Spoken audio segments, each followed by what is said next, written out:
जी प्रणाम। मैं शुभम जायसवाल। मैं बनारस का रहने वाला हूँ।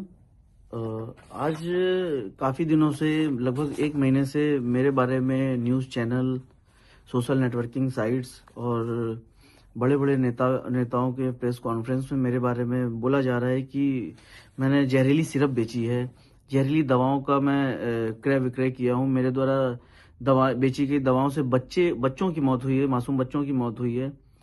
और भी काफ़ी तरीके की बातें फैलाई जा रही हैं। यहाँ तक कि सदन में भी ये बात बोला गया है कि यूपी में और बनारस में मेरे द्वारा ऐसी ऐसी दवाओं का विक्रय किया गया है जो कि प्रतिबंधित है, नकली हैं और नशीली हैं, और ऐसी दवाएं जो जिनसे बच्चों की मौत हुई है। तो जी, मैं आप सभी को ये बताना चाहता हूँ कि ये सारी बातें झूठ हैं। माननीय अखिलेश यादव जी, जो कि समाजवादी पार्टी के राष्ट्रीय अध्यक्ष हैं, उन्होंने भी इस पे टिप्पणियां की हैं। उनके अलावा भी बहुत से नेता लोग ऐसा बोल रहे हैं कि मैंने जहरीली सिरप बेची है, बच्चों की मौत हो गई है, या खांसी हो तो आप सिरप मत पीजिए। जी, ऐसी इस तरीके की बहुत सी बातें हुई हैं। आप सभी को मैं ये बिल्कुल क्लियर करना चाहता हूँ कि ये सारी बातें झूठ हैं। मेरे द्वारा ऐसा कोई कार्य नहीं किया गया है। आप देखिए कि ये है फेंसिडिल कफ सिरप। ये एबट हेल्थ केयर का आता है। एबट हेल्थ केयर एक मल्टीनेशनल कंपनी है। जी, आपको मैं बता दूं कि फेंसिडिल कफ सिरप ना ही प्रतिबंधित है, ना ही जहरीली है, ना ही किसी भी तरह की नारकोटिक श्रेणी में आती है। आप, मेरे पास डॉक्यूमेंट्स हैं इससे रिलेटेड जो भारत सरकार ने जारी किए हुए हैं। ये एक सामान्य श्रेणी की दवा है जिसको कफ होने पे यूज करते हैं। आपको मैं ये भी दिखाना चाहता हूं, जो बच्चों की मौत हुई थी,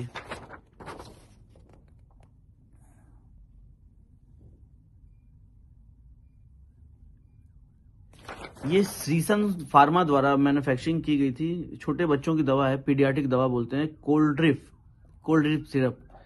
ये इन इन दवाओं को पी के बच्चों की मौत हुई थी। इसमें उतना डिटेल मुझे नहीं पता है, बट वो दवा और फेंसिडिल और ये कोल्ड ड्रिप दोनों डिफरेंट दवाएं हैं। इन दवाओं से, मतलब फेंसिडिल से किसी बच्चों की मौत नहीं हुई थी, क्योंकि वो बच्चों के लिए सिरप है ही नहीं है, वो अडल्ट के लिए है। और बच्चों की सिरप अलग आती है जो कि ये है, जिससे बच्चे पी के मरे थे। तो माननीय अखिलेश यादव जी, माननीय नेता, मैं आप सभी को ये बताना चाहता हूँ कि कृपा करके इस तरीके की राजनीति ना करें, और ना ही लोगों को आप भ्रम में डालें कि यूपी में या बनारस में ऐसी सिरप बेची गई जिनसे बच्चों की मौत हो गई थी। जी, आपको मैं बता दूं कि फेंसिडिल कफ सिरप की जो मैन्युफैक्चरिंग होती है, मैं आपको पूरा डिटेल बताना चाहता हूं कि इसको भंडारण, आपको तो पहले बता दूं, किसी तरीके का ऐसा गवर्नमेंट का कोई रूल नहीं है कि इसकी कोई लिमिट है, इसको भंडारण करने की लिमिट है या इसको क्रय विक्रय करने की लिमिट है। इसकी बेचने की विधि, हमने काम करने से पहले ड्रग डिपार्टमेंट में आरटीआई डाला था, जिससे हमें रिप्लाई आया था। इसको बेचने का तरीका उन्होंने ये बताया था कि लाइसेंस धारियों को माल बेचना है, और उनका सारा भुगतान जो है, जो जो उससे रिलेटेड पेमेंट है, वो सिर्फ बैंक से ही करना है। ये हमें उन्होंने डिटेल दिया था। मेरे द्वारा जो भी क्रय विक्रय किए गए सब ड्रग एक्ट को फॉलो करते हुए किए गए। किसी भी तरीके ड्रग एक्ट का वायलेशन हमने नहीं किया है। आपको बता दें कि कंपनी इसको कैसे बनाती है। कंपनी बनाती है तो इसमें जो कोडिन फॉस्फेट होता है, कोडिन फॉस्फेट का कोटा भारत सरकार के अंडर में, मिनिस्ट्री ऑफ फाइनेंस के अंडर में एक डिपार्टमेंट होता है, CBN, central bureau of narcotics, जो इसका कोटा कंपनियों को अलॉट करता है। सारी कंपनियों को वही कोटा अलॉट करते हैं, कोडिन का कोटा अलॉट करते हैं। मानिए एग्जांपल की 5 kilo quota Abbott health care ने खरीदा, उससे उन्होंने 5 लाख बोतल मैन्युफैक्चरिंग की फेंसिडिल की, तो वो उसका ब्यौरा भी भारत सरकार को बेचने से पहले देते हैं कि हमने ये कोटा लिया तो इससे 5 लाख बोतल फेंसिडिल कफ सिरप का मैन्युफैक्चरिंग किया है। तो आप बताइए कि अगर वो 5 लाख बोतल का जब मैन्युफैक्चरिंग करके डिटेल का भारत सरकार को दे रहे हैं, तो माल बना के बेचेंगे ही। माल फिर वो बिल करते हैं हमारे जैसे डिस्ट्रीब्यूटर्स को। आपको बता दें कि इंडिया में इकलौते हम अकेले डिस्ट्रीब्यूटर नहीं थे, अकेले हम बेचने वाले नहीं थे। बनारस, झारखंड में मेरे पास था साइली टेरर्स के नाम से, दिल्ली में एक फर्म थी, उत्तराखंड में एक फर्म थी, एमपी में एक फर्म थी। इस तरीके से और भी काफी जगह कई फर्में थी जहां पे कंपनी फेंसिडिल बिल करती थी। और गाजियाबाद में पकड़े गए माल में हमारे यहाँ का कोई माल नहीं था, साइली ट्रेडर्स का कोई माल नहीं था। सोनभद्र में साइली ट्रेडर्स का कोई माल नहीं पकड़ा गया। रांची में साइली ट्रेडर्स का कोई माल नहीं पकड़ा गया। तीनों जगहों का माल जो था वो दिल्ली का था। उस पर बैच नंबर, एक्चुअली क्या होता है, दवाओं पे बैच नंबर मेंशन होता है, जिससे आप पता कर सकते हैं या कोई भी डिपार्टमेंट पता कर सकता है कि ये माल किस जगह का बिल हुआ है। तो ये माल झारखंड से ना होकर दिल्ली का माल बिल किया हुआ था, दिल्ली की कुछ पार्टियां हैं उनके नाम पे बिल हुआ था। लेकिन मैं ये नहीं समझ पा रहा हूं कि जो भी कार्रवाई की जा रही है सिर्फ और सिर्फ मेरे ऊपर की जा रही है, जबकि मेरे द्वारा ये तरीके इस तरीके कोई कार्य, ये जो डॉक्यूमेंट्स अभी जो आप देख रहे हैं ये मेरे द्वारा ही गवर्नमेंट को दिया गया था। जब मेरे यहाँ पे एक्चुअली फेंसिल कफ सिरप का प्रोडक्शन कंपनी बंद कर दी है, रीजन कि इसी तरीके डिपार्टमेंटल हेडक होते थे तो कंपनी ये बंद कर दी है, कंपनी ने बनाना बंद कर दिया। हमारे पास भी जो भी स्टॉक पड़े हुए थे हमने उसको लास्ट टाइम जुलाई लास्ट में हमारे यहाँ से स्टॉक खत्म हो गया था, हमने सब माल बेच दिया था, सारी पार्टियों को, सारे लाइसेंस धारियों को बेचा था। किसी तरीके के अवैध व्यापार करने वालों को हमने माल नहीं बेचा है, जिसको भी दिया है सब दुकानदार थे, उनके लाइसेंस थे, उनके ड्रग लाइसेंस, उनके वैलिड ड्रग लाइसेंस उनके पास थे, उनके routine GST paid GST certificate थे उनके पास, उनके दुकान का जीपीएस फोटो हमारे पास था कि उनकी दुकानें हैं कि नहीं है, हमने जीपीएस फोटो। उसके बाद जब हम माल बेचते हैं उनको तो हमने उनसे ऑर्डर पैड पे, लेटर पैड पे ऑर्डर मंगाया जाता है मेरे द्वारा। उसके बाद उनको बिल करते हैं माल बिल करने के तरीका ये है कि उनका हम सेल इनवॉइस बनाते हैं, ई वे बिल बनाते हैं, ई इनवॉइस करते हैं और ट्रांसपोर्ट के थ्रू माल भेजते हैं। ट्रांसपोर्ट की बिल्टी होती है, जो ई वे बिल बनता है, जिस गाड़ी से माल उस पार्टी को डिलीवर होता है उस गाड़ी का डिटेल उस ई वे बिल पे मेंशन होता है, ताकि मतलब वो ओवरऑल सारा बिल कंप्लीट करके फिर हम माल उनके पास भेजते हैं। लोग बता रहे हैं कि माल मेरे द्वारा भेजा गया माल उनके पास नहीं पहुंचा है, या वो सिर्फ कागजों पे फर्म है। आपको मैं बता दूं कि जो भी ई वे बिल पे गाड़ियों का डिटेल है उससे टोल का डिटेल निकाल लिया जाए, चेक कर लिया है कि गाड़ियां वहां गई हैं कि नहीं, माल उनको डिलीवर हुआ है कि नहीं। हमारे पास माल डिलीवर होने के बाद हम बिल की रिसीविंग लेते हैं, बिल्टी की रिसीविंग लेते हैं। हमारे पास ऑल डॉक्यूमेंट्स हमने ड्रग डिपार्टमेंट्स के लिए मेंटेन करके रखा था, जो हमने अपने झारखंड ड्रग डिपार्टमेंट को दिया। झारखंड ड्रग डिपार्टमेंट द्वारा जहां जहां हमने माल भेजा वहां के ड्रग अथॉरिटी को ये शेयर किया गया। उसके बाद जहां जहां हमने माल बेचा था वहां वहां हमारे खिलाफ मुकदमा ड्रग डिपार्टमेंट द्वारा लिखवाया गया और एनडीपीएस मुकदमे लिखवाए गए, 420 में मुकदमे लिखवाए गए। बनारस, जौनपुर, चंदौली, गाजीपुर, सोनभद्र, हर जगह हमारे खिलाफ मुकदमे लिखवा दिए गए हैं। आपको मैं बता दूं कि मेरा किसी तरीके का या मेरी फैमिली का किसी तरीके का कोई भी आपराधिक हिस्ट्री नहीं रहा है, क्योंकि हम एक व्यवसायी परिवार से बिलोंग किए हैं और हम सिर्फ व्यवसाय किए हैं। एक दवा व्यवसायी होने के नाते हमने फेंसिल जिस तरीके से बेचा उस तरीके से बाकी प्रोडक्ट्स भी हमने बेचे हैं। उसका डेटा कोई नहीं दे रहा। 100 करोड़ की बात की जा रही है, 100 करोड़ का माल खपा दिया गया, माल बेच दिया गया। जी हाँ, बिल्कुल हमने माल बेचा है, क्योंकि कंपनी बना रही है तो हम लेंगे। अगर हमको दोषी बनाया जा रहा है तो कंपनी दोषी क्यों नहीं है? जिस तरीके से कंपनी ने हमको माल दिया उस तरीके से हमने आगे पार्टियों को बेचा है, और किसी को भी हमने माल बेच दिया, हम उनसे पेमेंट लेने के हकदार है ना, कि वो माल का क्या कर रहे हैं उसका डिटेल हम नहीं दे सकते हैं या हम नहीं ले सकते हैं उनसे।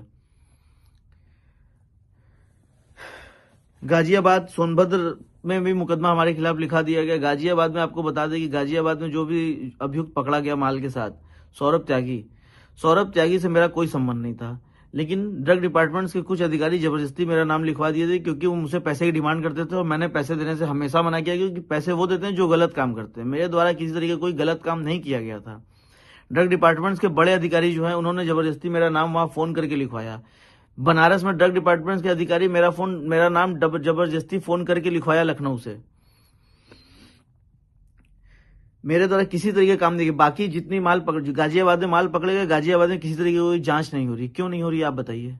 गाजियाबाद में माल पकड़ा गया अवैध तरीके से, वहां कोई एसआईटी नहीं बनी। वहां एसआईटी बनी है तो जांच वो हमारी कर रही है, वहां किसी तरीके की जांच नहीं कर रही है। दिल्ली की फर्मों की जांच नहीं चल रही है, मध्य प्रदेश की फर्मों की जांच नहीं चल रही है, उत्तराखंड की फर्मों की जांच नहीं चल रही है, जांच सिर्फ हमारी चल रही है। ऐसा हमें समझ में नहीं आ रहा है कि ऐसा मेरे साथ क्यों किया जा रहा है। मैं आपको ये भी बता दूं कि मेरा किसी तरीके की किसी राजनीतिक दलों से, किसी राजनेता से मेरा किसी तरीके का व्यापारिक संबंध नहीं रहा है। नॉर्मल भी किसी तरीके का मेरा किसी संबंध नहीं रहा है। फोटो वीडियो के बारे में मुझे नहीं पता उतना।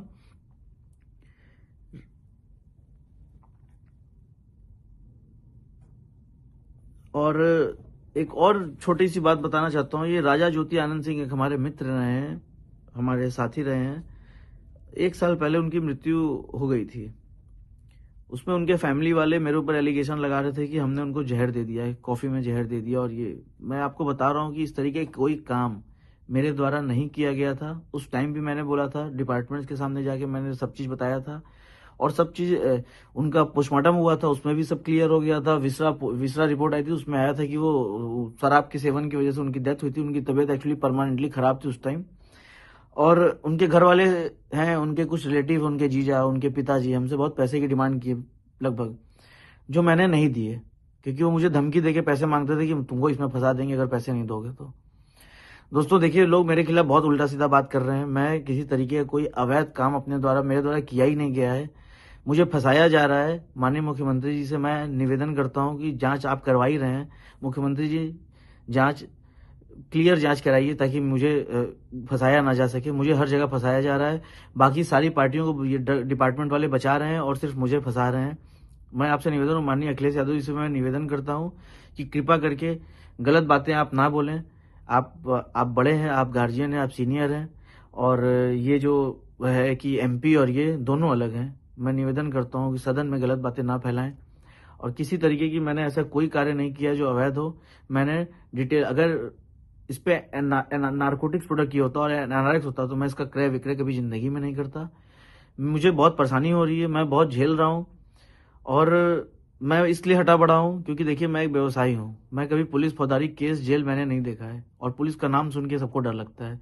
हम छोड़िए, मेरे साथ सारे व्यापारी परेशान है, सबको प्रताड़ित किया जा रहा है, सबको परेशान किया जा रहा है, मुकदमे उल्टे सीधे लिखे जा रहे हैं।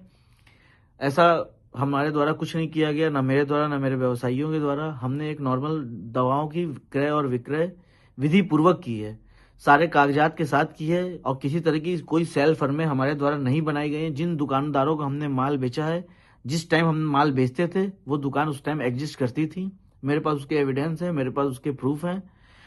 और मैं चाहता हूं, माननीय मुख्यमंत्री से मैं दोबारा निवेदन करना चाहता हूं कि कृपा करके इसकी स्पष्टीकरण, इसकी जांच आप करा रहे हैं, मुझे पता है, लेकिन कृपा करके इसमें आप इस तरीके की जांच ना कराएं जिसमें हम दोषी हों, क्योंकि हम दोषी नहीं हैं माननीय मुख्यमंत्री जी। और ये जो भी लोग ये आपको फैला रहे हैं या बोल रहे हैं, ऐसा कुछ भी नहीं है। आप इसकी जांच करा लीजिए, और हमें हमारी मदद करिए। आपसे उम्मीद है, आप न्याय करते हैं हर जगह, और हम चाहते हैं कि आप हमारी मदद करिए मुख्यमंत्री जी। प्रणाम।